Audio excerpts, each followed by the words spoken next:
Hi, I'm Un. I thought family meant home, security, love. Instead, on my 30th birthday, my parents handed me a packed suitcase and a silent eviction. No thank you, no goodbye. Just a cold command. You're too old to freeload. I paid their bills. I covered their debts. I kept the lights on. And somehow, I was still disposable. But the worst part wasn't being kicked out. It was realizing I'd been used for years, and I never even saw it coming.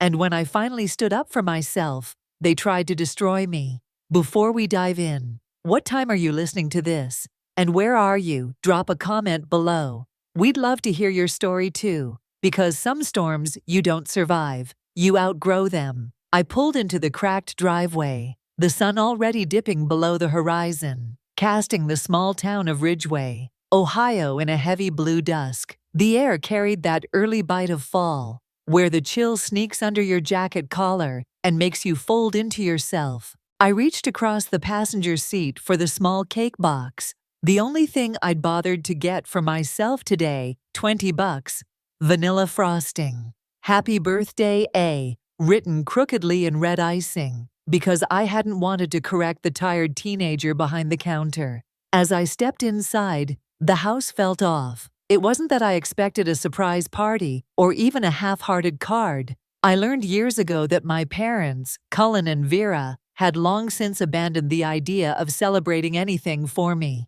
But still, there was a kind of sterile silence in the air tonight, thicker than usual. The kitchen lights buzzed overhead, casting everything in that pale, unforgiving glow. Dinner was already on the table: meatloaf, canned green beans, and boxed mashed potatoes. I hadn't even taken my coat off before Cullen barked from his seat at the head of the table. "You're late." I set the cake down quietly on the counter, the bag crinkling louder than I intended.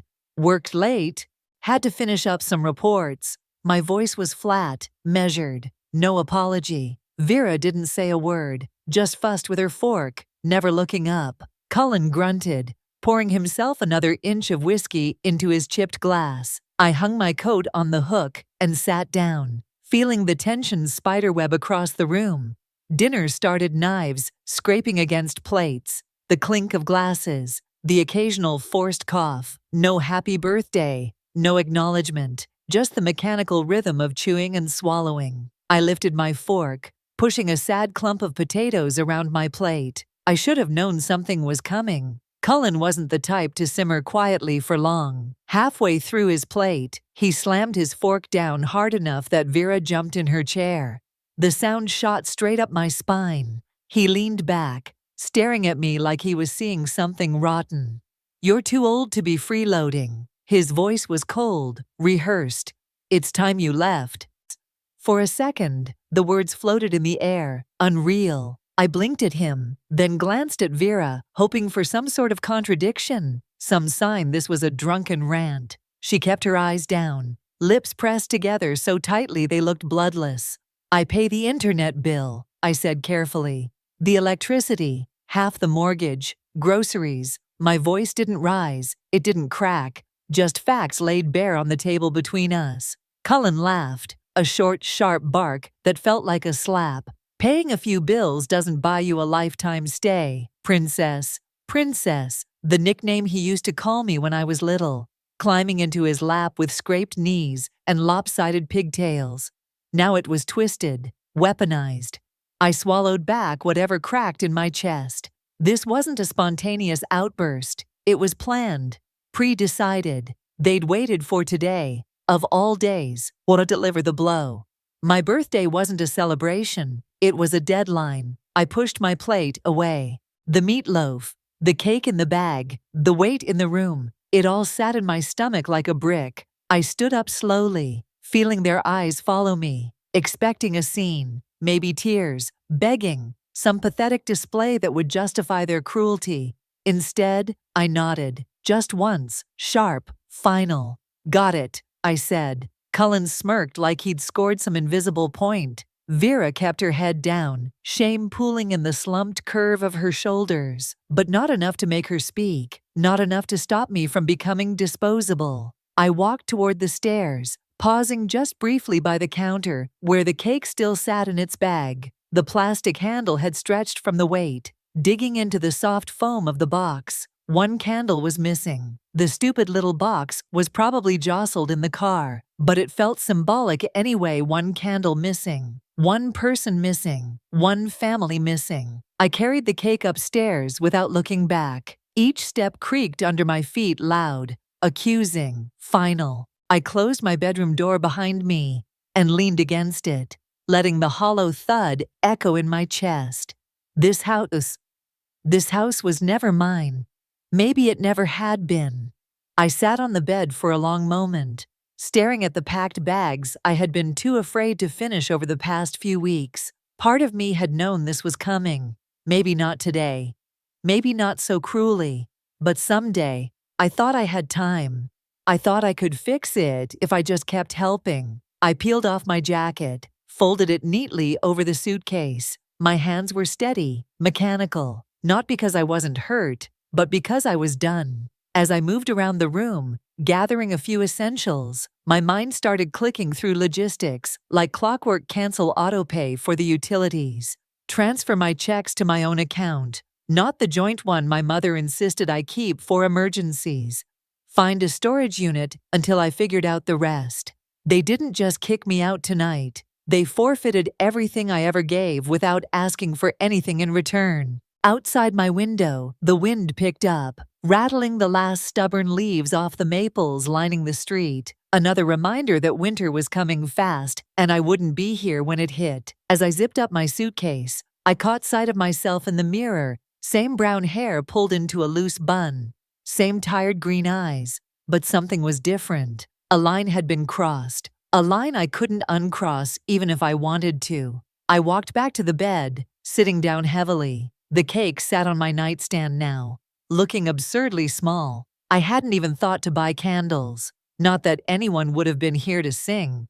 The smell of cheap frosting filled the room, nauseatingly sweet. I stared at the box, the lonely smear of icing visible through the plastic window. Then, without thinking, I pushed it off the nightstand. It fell with a soft thud, cake and cardboard crumpling against the worn carpet. Happy birthday, An. I sat on the edge of my bed, the silence in my room pressing against me like a second skin. My suitcase was half-packed, gaping open, as if mocking my indecision. Outside, the wind whispered against the old windows, rattling loose pans that no one had ever bothered to fix. The whole house seemed to sigh under its own neglect, and I suddenly saw it for what it truly was: not a home, but a place where I had been tolerated until I wasn't needed anymore. My gaze drifted toward the cake, lying crumpled on the carpet. Its smashed frosting looked ridiculous now, a childish hope smeared across beige carpet fibers.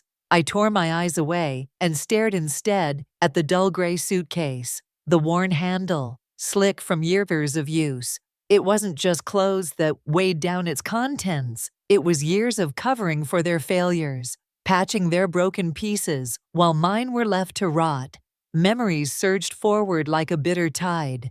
I remembered the time Cullen cracked a molar during one of his benders. He couldn't afford the surgery, not with the late mortgage notices piling up on the kitchen counter. So I dipped into my savings, the fund I had quietly built for my own place, and paid for it in cash. No thank you, no acknowledgement, just a grunt when he got back from the dentist, drooling and cursing the whole way inside. Or the winter Vera's tires baldly skidded off the road. She called me in a panic, stranded outside town. I skipped work, bought her a whole new set, and even paid for the tow. She patted my hand once, saying, "You're a good girl," before handing me the repair bill she expected me to cover too. When the roof started leaking last spring, it was me up on the ladder, hammering shingles in the pouring rain. Cullen sat inside with a beer, shouting about how you can't trust these contractors nowadays, while his daughter, who he called a freeloader, saved the damn house from collapsing. None of it mattered. None of it earned me a seat at their table tonight. I pressed the heels of my hands into my eyes until bursts of light flashed behind my lids. The sadness was still there, but colder now, calcifying into something harder to break. The floor creaked as I stood, grabbing my phone from the nightstand. My feet carried me downstairs, steps soft out of habit. In the living room, the glow of the television painted my parents in an eerie blue light. Cullen lounged in his recliner, beer in hand. Vera perched stiffly on the edge of the couch, eyes glassy and distant. They looked fine, as if nothing had happened, as if tonight had been just another Wednesday where they shoved food into their mouths and pretended the world owed them something. I stood there, waiting. Maybe a part of me still hoped, still stupidly clung to the idea that Vera would glance over and realize, that Cullen would sober up and remember who had kept the lights on when the checks bounced. But hope is a dangerous thing. And tonight, it was dead. Cullen noticed me first. His lip curled in a sneer as he raised his beer can lazily. "Don't forget to turn off the lights when you leave," he slurred. "You're not paying for them anymore." The words hit harder than any slap could have. They weren't just kicking me out. They were erasing every sacrifice, every unspoken debt. I didn't answer. I didn't scream or cry or beg. Instead, I let the silence swallow the last piece of me that had ever needed their approval. I turned and climbed the stairs, each step slower than the last, the weight in my chest heavier than any suitcase. When I reached my room, I closed the door softly, pressing my palm against the wood, as if sealing off the part of me that had once believed blood meant loyalty. For a long minute, I just stood there, breathing in the musty smell of old carpet and stale memories. Then, with a steady hand, I pulled my laptop from under the bed and set it on the nightstand. If they thought they could toss me aside and keep living off the crumbs I left behind, they were about to learn otherwise. I flipped the laptop open. The screen bathed the room in a soft, sterile glow. My fingers moved quickly, instinctively. Years of bill payments and online transfers had made the motions second nature. One by one, I pulled up the accounts: electric, water, gas, all in my name. I hovered over the cancel button on the utilities portal, my finger trembling just once before pressing down firmly. The electric bill, gone. The water bill, gone. The gas bill, gone. Each click felt like cutting an invisible cord that had kept me tethered here, in a house where love was measured in convenience and betrayal was wrapped in silence. Next came the bank account, the one my mother insisted we keep joint for emergencies. I moved my remaining funds into a private account I had set up months ago, back when a tiny voice inside me warned that this day would come. Transfer complete. The cable and internet accounts were next, services they used daily, mindlessly, never realizing it was my name on the bills, my paychecks funding their binge-watching marathons and endless scrolling. Cancel, cancel, cancel. Each click was a small reclamation of power they thought I didn't have. I paused briefly over the auto insurance: Cullen's truck, Vera's battered Camry, both covered under my plan to save them a few $100 a month. I could almost hear Vera's voice from last year, sweet and sticky, saying, "You're so good with money, honey. It just makes sense." Sure it did for them. I clicked remove vehicle on each one, heart hammering in my chest, not with fear, but with a grim kind of satisfaction. When the last account was severed, I closed the laptop with a soft snap. The silence in the room felt different now, lighter, sharper. This wasn't about revenge. It wasn't even about anger anymore. It was about balance. They wanted me gone, fine. But they would finally feel what it meant to lose the daughter who had held their fragile little world together with invisible thread. Downstairs, the TV kept blaring, a sitcom laugh track echoing up the staircase. I wondered how long it would take before the lights flickered out, before the heater sputtered its last gasp, before reality crept into their little bubble of self-righteousness. I wasn't sticking around to find out. Tomorrow, I would be gone. But tonight, I started pulling the first bricks from the foundation they had so carelessly built on my back. The glow of the laptop screen dimmed slightly as I leaned back, my fingers poised above the keyboard. It was nearly midnight, and the house had fallen into a deceptively peaceful silence. Below my window, the oak trees rustled quietly in the late autumn wind, carrying with it the brittle scent of dried leaves and the first whispers of the coming winter. For a moment, I sat still, feeling the ache seep into my bones. I wasn't just tired from the physical weight of the day. I was exhausted from years of carrying responsibilities that were never acknowledged. But exhaustion was a luxury I couldn't afford tonight. I cracked my knuckles softly, exhaled, and focused. First up was the electricity bill. I had been the primary account holder ever since Dad forgot to pay one winter, and we went 2 days without heat. My password slipped easily into the login screen. Within seconds, I navigated to the payment section. Heart steady, mind sharper than it had been in years. Remove payment method.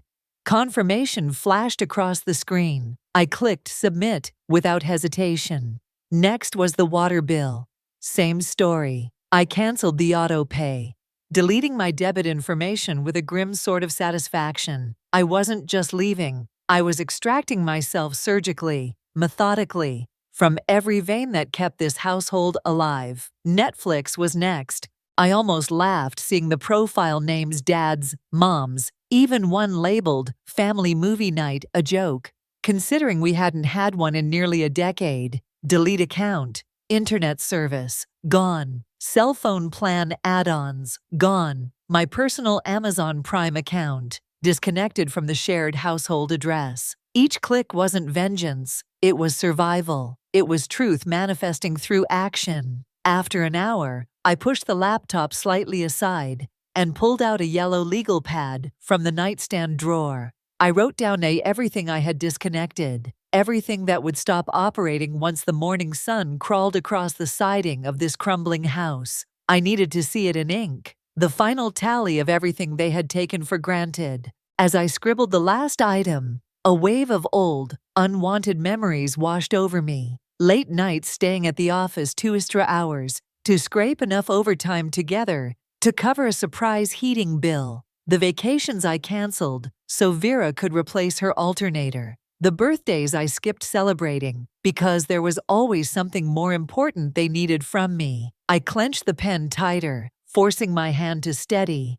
This wasn't about punishing them. It was about refusing to be their safety net any longer. Scrolling through my bank app, I found the emergency savings account I had set up years ago. Back then, I naively thought it was wise, something to ensure our family never had to experience another winter without heat or another summer without electricity. The account had my name listed first, but I'd made it accessible to them too because family. I tapped the option to freeze the account temporarily, no withdrawals, no transfers. It would take them weeks of paperwork and signatures to even begin unfreezing it. And by then, I would be long gone. As the confirmation screen blinked back at me, a tight knot in my chest finally began to loosen. I had given them everything: money, time, loyalty, chances. Tonight, for the first time, I chose myself. A new email notification popped up.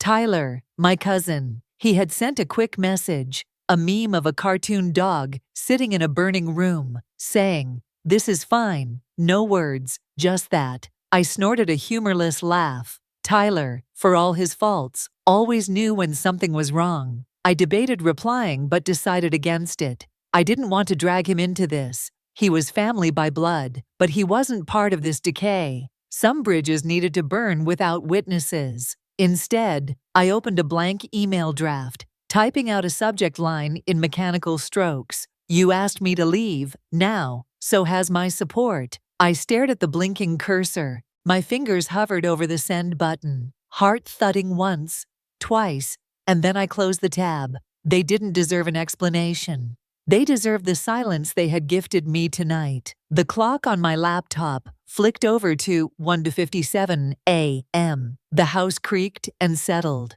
and somewhere downstairs, a bottle clinked against the side of the sink. I imagined Vera sitting on the couch, clutching her glass of wine, watching reruns like nothing was about to change. The heater clicked on, a deep mechanical groan rumbling through the floorboards, Probably the last cozy night they would enjoy for a while. I double-checked every cancellation, every freeze, every disconnection scheduled to activate at sunrise neat, clean, irreversible, by tomorrow. When Cullen flipped on the light switch or tried to microwave his coffee, there would be no electricity. When Vera went to pay for her morning groceries using the joint card, it would be declined. When the internet cut out mid-episode of whatever drama she was binge-watching, they would know, they would feel it. I didn't smile. I didn't cry. I simply felt empty, but it was the kind of emptiness that promised something better, would fill it in time. At 2 a.m., I closed the laptop with a soft click and leaned back in my chair, staring at the shadows dancing across my ceiling. My bag was ready. My car, parked 2 blocks away to avoid suspicion,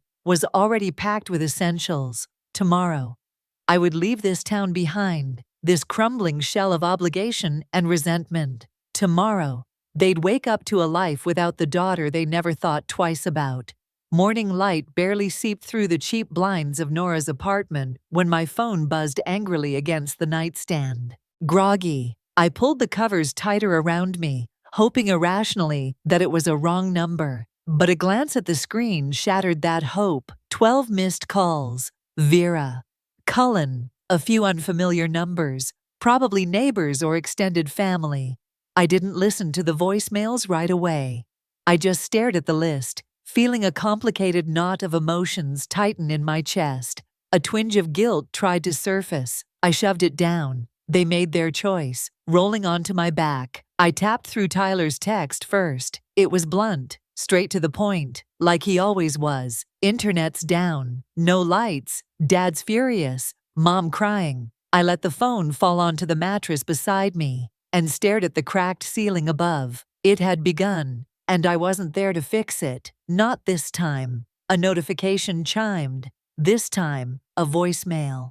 Curiosity got the better of me, and I played it on speaker while I pulled on a sweater. Vera's voice, soft, gift and shaking. Honey, there must be some mistake. You wouldn't just leave us like this. Please call me. We can fix whatever's wrong. We're family. I closed my eyes for a moment, letting the words hang in the stale air. Funny how quickly Freeloader turned back into family when the Wi-Fi stopped working. Another ding, a text from Cullen. You'll regret turning your back on your family. No warmth there. No confusion, just rage. I silenced the phone, turned it face down on the nightstand. Nora shuffled into the living room with 2 mugs of coffee, wearing an oversized hoodie and sleep-tousled hair. She didn't say anything at first, just handed me one of the mugs and sat on the floor next to the bed. After a long sip, she said, "You look like someone just told you your winning lottery ticket expired."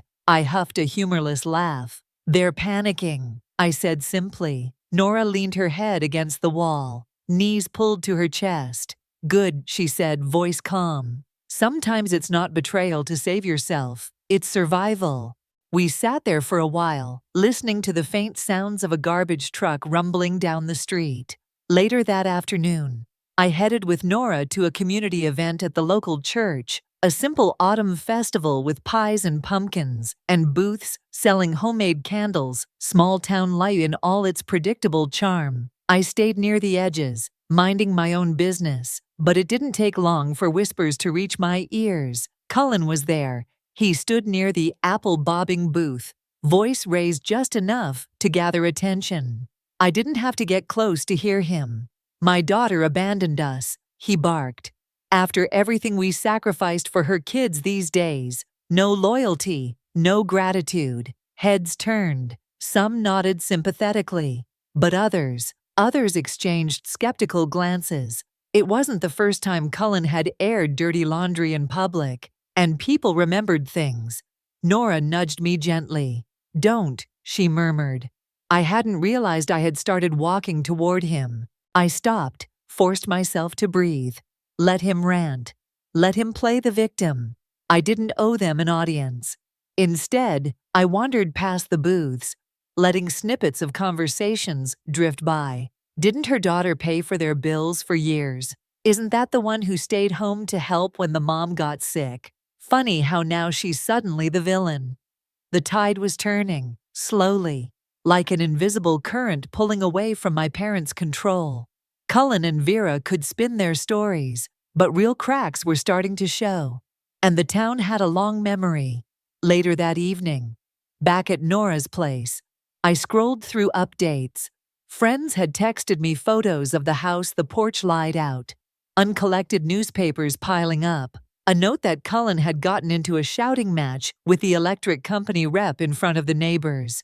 They weren't ashamed of how they treated me. They were only ashamed they couldn't hide it anymore. As the sun set over the familiar rooftops, casting long purple shadows across the empty streets, I stood by Nora's window and watched the town settle into the night. Somewhere not far from here, the house that once drained every ounce of my patience and love flickered into darkness. This time, I didn't rush back to save it. The house slipped into darkness, and so did a part of me. Yet, as the night stretched into morning, the world outside kept moving. People went to work, dogs barked at the mailman, kids laughed at the school bus stop. Life didn't pause just because mine had been cracked open. 3 days passed in a blur of trying to build a new normal. I buried myself in tasks organizing the documents scattered on Nora's kitchen table, scrubbing down the bathroom we shared, tweaking my resume for the 100th time, anything to stay busy, anything to keep from thinking about them. But the mind is a stubborn thing. It was mid-morning when my phone buzzed again. That familiar vibration that sent my heart skittering against my ribs. I almost didn't check it. Almost. The text was from Vera. "After everything we did for you, this is how you repay us. Dad's health is failing. He hasn't eaten in 2 days." I stood in the center of the small living room, the phone heavy in my hand, my stomach twisting into hard knots. The guilt came fast and sharp, carving into me like it had been waiting just below the surface. I sank onto the worn couch, reading the words again and again until they blurred. Images flashed: uninvited birthday parties with homemade cakes, late-night talks in the living room, laughter over burnt Thanksgiving turkeys, childhood memories that didn't match the reality of recent years but felt painfully real in this moment. What if they really were suffering? What if I was punishing them too harshly? The guilt slithered deeper as the day dragged on. It didn't stop with Vera's message. The calls started trickling in. Distant relatives I barely spoke to suddenly felt entitled to an opinion. "You know your father's heart isn't strong." Aunt Marcy's voice cooed from one voicemail.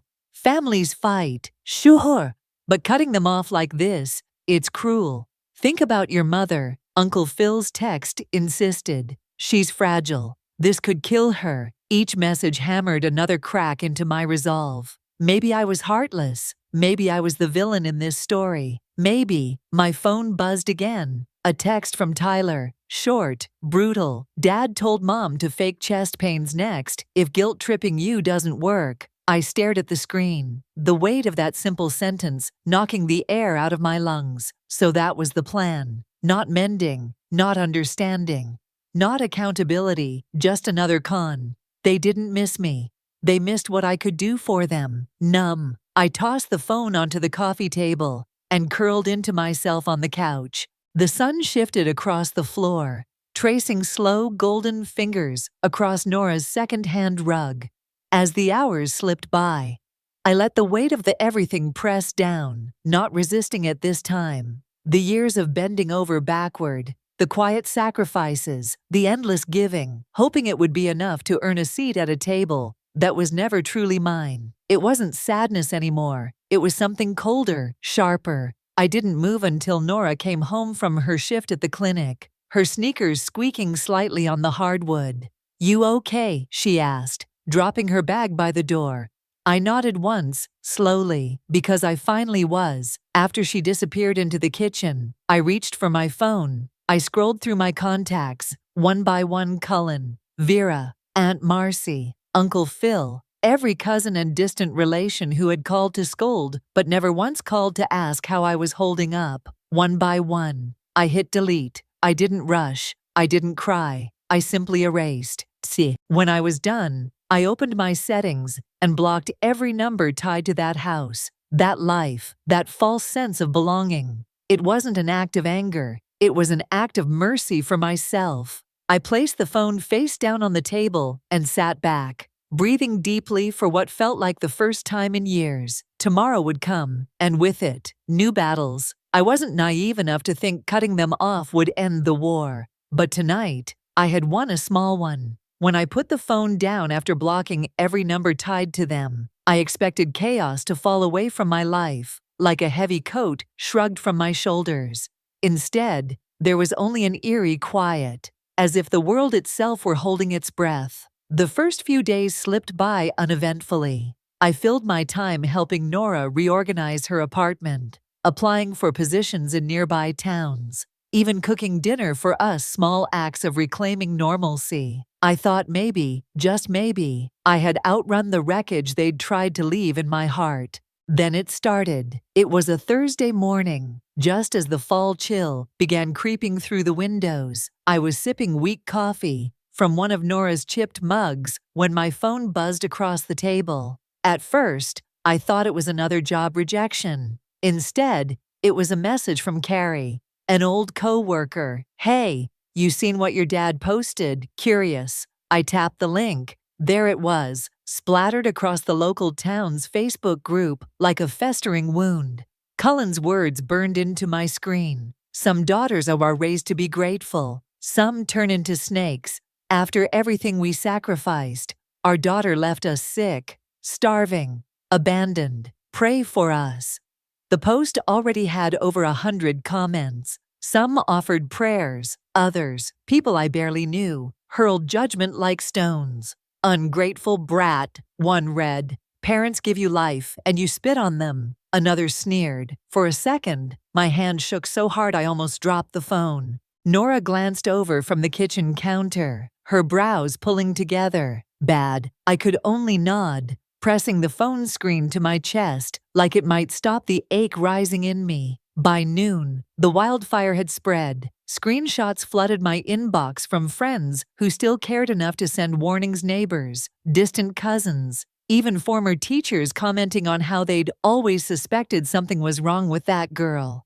Nora sat down across from me, fierce calm in her voice. "They're writing your story for you. Are you really going to let them?" I stared at her, the words sinking in deeper than I cared to admit. No, not this time. I powered off my phone and turned to the drawer where I'd been keeping the folder, my insurance, my truth. Inside was a carefully kept record, years of receipts, screenshots, emails, bank statements, proof of the thousands of dollars I'd funneled into that house, into those people, without ever once demanding gratitude. Electric bills in my name, mortgage payments from my account, repairs funded by my overtime shifts. They had forgotten the cost because they had never paid it. But I hadn't. I spent the next few hours scanning documents, organizing files. Every receipt was a memory, and every memory was a blade, cutting away whatever pity I might have felt. By evening,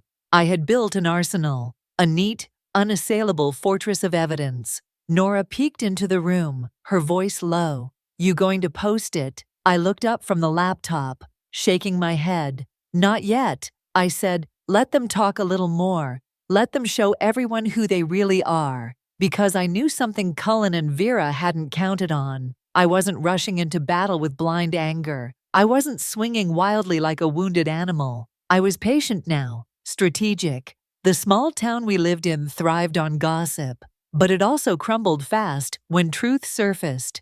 All I had to do was wait for the right crack in their facade, the moment when their lies grew too bloated to hold themselves up. And when that moment came, I wouldn't have to say much, just the truth. That night, as Nora and I ate leftover spaghetti on the couch, she raised her fork toward me like a toast. "To survival," she said. I smiled faintly, lifting my own fork. "To never apologizing for saving yourself." Later, lying awake in the quiet of the spare bedroom, I replayed Cullen's words in my head. "Some daughters are raised to be grateful." He was right. In a way, I had been grateful. Grateful even when they starved me emotionally, drained me financially, erased me as a person. But not anymore. By the time I drifted off to sleep, I wasn't just surviving their lies anymore. I was about to bury them with the truth they thought I'd never dare say. The decision had been made. There was no turning back. I sat at the small dining table in Nora's apartment, laptop open, heart hammering in my chest, but hands steady. The air smelled of leftover coffee and rain from the night before, ordinary scents clashing against the extraordinary moment about to unfold. Carefully, I uploaded the thread. It wasn't angry, it wasn't emotional, it was clinical. First, screenshots of my years of utility, payments, power, water, internet, each bearing my name, each dated clearly. Then came the bank statements, showing mortgage payments pulled monthly from my account, even when Cullen's paycheck had been enough to cover them. I included old emails between me and the landlord, messages verifying I had funded repairs that had kept the house standing through harsh Ohio winters. Finally, I laid out a brief timeline: the years I sacrificed vacations, birthday celebrations, even simple self-care to keep a roof over their heads. And then the ending, a simple statement. When they asked me to leave, they didn't just lose a daughter, they lost the person who kept the lights on when they weren't looking. I hit post. For a moment, there was silence. Only the faint hum of the fridge broke the stillness. Then the phone began to buzz. It started slow, a few likes, some comments of shock, a few private messages from old school friends saying, "I always wondered why you stayed so long." Then the momentum shifted, like a dam breaking. Dozens of shares, hundreds of comments, neighbors, former teachers, even people I barely remembered started chiming in. One neighbor posted, "I remember seeing her shoveling their driveway alone when she was 16, while her parents yelled from the porch." Another, "Cullen always bragged about how he never paid a cent for household bills once Anne got her job." Stories poured out like hidden wounds finally surfacing. It turned out people had seen more than they ever let on. They just hadn't spoken until someone dared to name the truth out loud. Meanwhile, Cullen and Vera panicked. First, Cullen tried to counterattack. He posted a brittle, furious status. "We all have misunderstandings in families. My daughter exaggerates things for sympathy. Sad, really." It backfired instantly. Underneath, commenters weren't buying it anymore. "Funny how you never posted about her paying your bills until now." Someone snarked. "You don't look too sick cashing her checks." Another added, brutal in its honesty. Then Vera tried a different tack to pity. Voicemail after voicemail filled my inbox. "Anne, please, your father isn't well. I didn't know he was going to post that. This is all a huge misunderstanding. Please take it down before people think bitchy of us." There was a time when that pleading tone would have shattered me. Not anymore. I knew now it wasn't about regret. It was about reputation. That afternoon, Nora and I walked down to the fall festival at the town square. The crisp air smelled of caramel apples and hay. Children squealed from the bounce houses. The old brass band tuned up on the stage by the courthouse steps. I felt eyes on me the second I arrived. It wasn't hostility anymore. It was something softer, sadder, a kind of collective realization.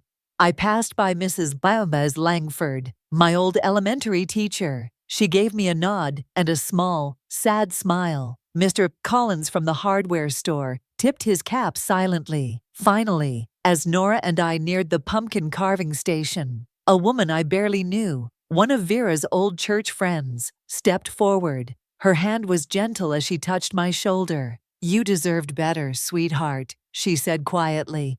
"We all knew. We were just too afraid to say it." Tears stung the back of my eyes, but I blinked them away. I nodded, murmuring a soft thank you that seemed too small for the weight it carried. Standing there in the heart of the community, where I had once been invisible, I realized something with a clarity so sharp it almost hurt. The shame was never mine. It had been theirs all along. As the afternoon faded into evening, the square lit up with strings of fairy lights, and the smell of roasted corn filled the air. Children laughed, music played, and for once, I didn't feel like an outsider lurking at the edges. I belonged to myself now. Later that night, As fireworks exploded over the courthouse lawn, in bursts of red and gold, I stood still, head tilted back, watching the sky tear itself open in color. A soft voice whispered inside me, "Sometimes the brightest displays come only after the darkest storms."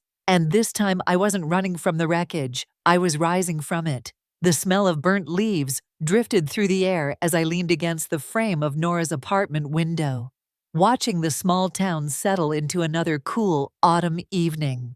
Life outside looked untouched, unaware that mine was teetering on the edge of yet another battlefront. 2 days had passed since I posted the truth. I had almost let myself believe it was over, that maybe, just maybe, silence would be the final word between us. Then came the knock. It wasn't frantic or violent, just a polite, almost embarrassed rap against the door. I glanced at Nora, who peered over her coffee mug, brow furrowed, crossing the small living room. I opened the door to find a uniformed officer standing there, holding a large manila envelope. "Miss Anne Marin?" he asked, voice neutral. "Yes," I answered, a knot already forming in my stomach. He handed over the envelope. "You've been served. Civil suit. Any questions?" The contacts listed inside. I thanked him mechanically, closed the door with a soft click, and stared down at the envelope like it might bite. I didn't have to open it to know who it was from. Sitting down at the kitchen table, I slid my finger under the flap and unfolded the papers inside. Cullen had filed a lawsuit against me. The charges were laughable if they hadn't been so cruel: theft, emotional elder abuse, financial abandonment. It was a tantrum dressed up in legal ease. Nora read over my shoulder, muttering, "Unbelievable. They're trying to destroy you because you walked away." For a brief moment, that old familiar guilt flared hot and sharp, like a reopened wound. The same voice that had haunted me since childhood whispered, "Maybe you're making too much of this. Maybe you should have just stayed quiet." But that voice had lost its power. Instead of spiraling, I inhaled slowly, feeling the solid ground of truth beneath my feet. "Not this time," I said aloud, standing up. "I'm done apologizing for saving myself." By noon, I was on the phone with a legal aid office in Columbus. I explained everything methodically, calmly, forwarded them the proof I had already compiled: every payment, every receipt, every documented act of support. They listened, asked careful questions, then assured me they would help draft a countersuit if needed. "You have a strong case," the paralegal said, "and honestly, it sounds like you should be the one suing for exploitation." I didn't want revenge. I wanted my life back. That afternoon, I took their advice and filed my own formal complaints. This time, outlining years of financial manipulation under emotional coercion. Elder abuse, it turned out, went both ways when adult children were weaponized for labor and money under the threat of guilt. The backlash was swift. Vera called first, her voice trembling with manufactured grief. "Anne, please, you're tearing this family apart. We only wanted what was best for you. You're overreacting.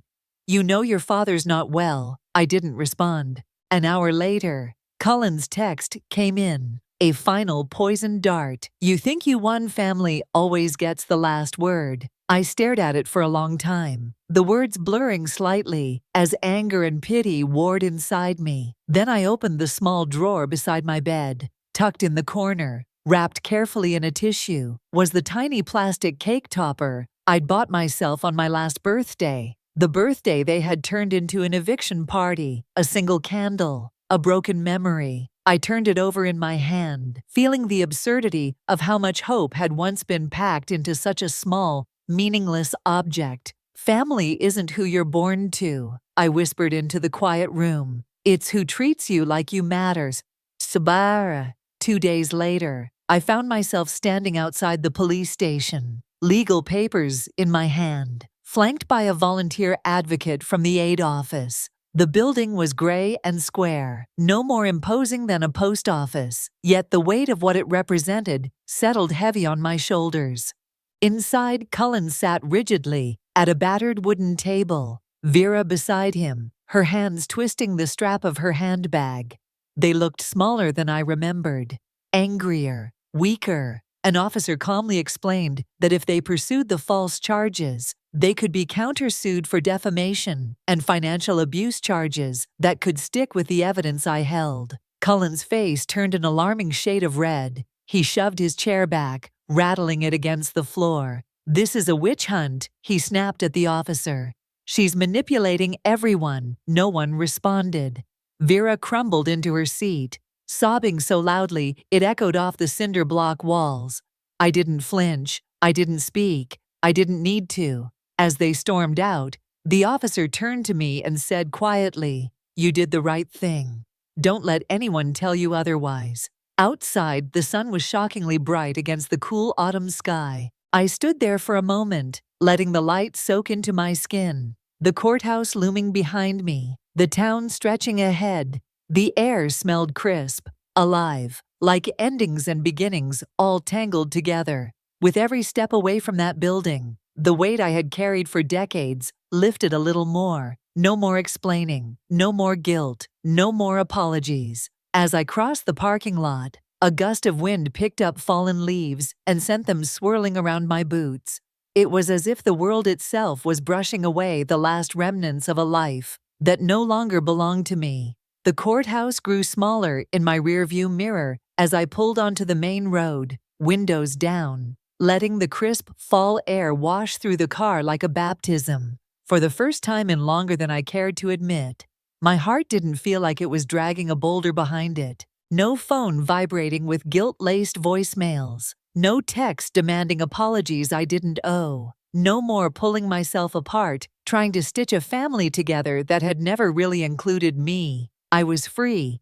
But freedom, I realized, was quieter than I expected. I spent the next few days at Nora's apartment, moving through the small routines of life, making coffee, folding laundry, walking to the corner store for milk. Ordinary things done, without looking over my shoulder, without waiting for someone to bark an order, toss a bill my way, or remind me that I owed them for existing. It felt foreign and precious. One morning, sitting at the tiny kitchen table, with my laptop open, I stumbled across an ad for a small rental unit downtown. Nothing fancy, an aging brick building with creaky floors and drafty windows. But it was mine if I wanted it. And for once, I did. By noon, I'd signed the lease. I didn't tell anyone except Nora. She smiled, handing me a chipped coffee mug to toast with. "To new beginnings," she said simply. "To finally choosing myself," I added. The next weeks blurred into a soft, golden rhythm. I bought secondhand furniture, piece by piece, a couch with sun-faded cushions, a wobbly kitchen table someone had loved before me. I painted the walls pale blue, the color of open skies and deep breaths. At night, I would sit by the single living room window, watching the town lights blink on and off like distant stars. And somewhere between one breath and the next, I realized the silence no longer felt empty. It felt earned. One Saturday, while unpacking a final box, I found it, tucked away at the bottom. A relic from another life, the tiny plastic cake topper, the one from the birthday that had ended everything. I held it in my palm for a long while, the late afternoon sun glinting off its cheap, bent edge. It didn't hurt to look at it anymore. It didn't feel like a reminder of what I lost. It felt like proof of what I survived. I placed it on a shelf above my desk, a small private trophy, not to honor the people who hurt me, but to honor the girl who didn't let it destroy her. Sometime later, a card slipped under my door, no return address. Inside, a short note in careful handwriting. "You are never the problem. Some people just fear the ones they can't control." I never found out who sent it. I didn't need to, because I already knew the truth. The final truth: family isn't something you earn by sacrifice. It's something you're given freely or not at all. And in their absence, I was building something they could never take from me: peace, self-respect, a life stitched together not from obligation, but from choice. As I sat by my window that night, city lights glowing softly below, I smiled to myself and whispered the words I had waited my whole life to believe. I am enough. Sometimes walking away from the people who raised you is the only way to become the person you were meant to be. Blood may tie us together, but respect, trust, and kindness are what make a true family. Have you ever faced a moment where choosing yourself meant losing everything you thought you needed? I'd love to hear your story in the comments. If you found a piece of yourself in this story, don't forget to subscribe for more powerful journeys like this.